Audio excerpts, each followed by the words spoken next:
उद्धव ठाकरे यांच्या मोदींवरील टीकेनंतर चंद्रशेखर बावनकुळे हे आक्रमक झालेले आहेत। मोदींवर टीका करायची ठाकरेंची अवकात नाही अशा शब्दात चंद्रशेखर बावनकुळे यांनी उद्धव ठाकरे यांना सुनावले।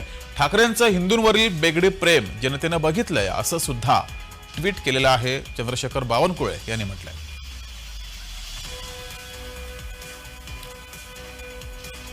तर ट्विट करत चंद्रशेखर बावनकुळे यांनी उद्धव ठाकरे यांच्यावर टीका केलेली आहे। काय म्हटलंय ट्विटमध्ये पाहूयात। ज्यांनी सत्तेसाठी हिंदुत्वाची कास सोडली आणि काँग्रेसच्या मांडीला मांडी लावून बसले ते आज हिंदूंच्या रक्षणाबद्दल बोलत आहेत। तुमचं हिंदू प्रेम किती बेगडी होतं हे तुमच्या सत्तेच्या काळात जनतेनं बघितलंय। पालघरमध्ये झालेलं साधूंचं हत्याकांड आणि तुमची हिंदू विरोधी भूमिका महाराष्ट्रानं बघितली आहे असे बावनकुळे यांनी म्हटले। बांगलादेशमधील हिंदूंच्या पाठीशी भाजपा उभी आहे। त्यासाठी केंद्र सरकारनं नागरिकत्व दुरुस्ती विधेयक मंजूर केलंय।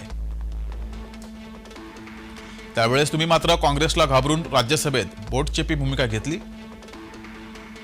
तुम्हाला पंतप्रधान मोदींबद्दल बोलण्याचा अधिकार नाहीच आणि तुमची लायकी देखील नाही अशा शब्दात चंद्रशेखर बावनकुळे यांनी उद्धव ठाकरे यांच्या टीकेला प्रत्युत्तर दिलंय।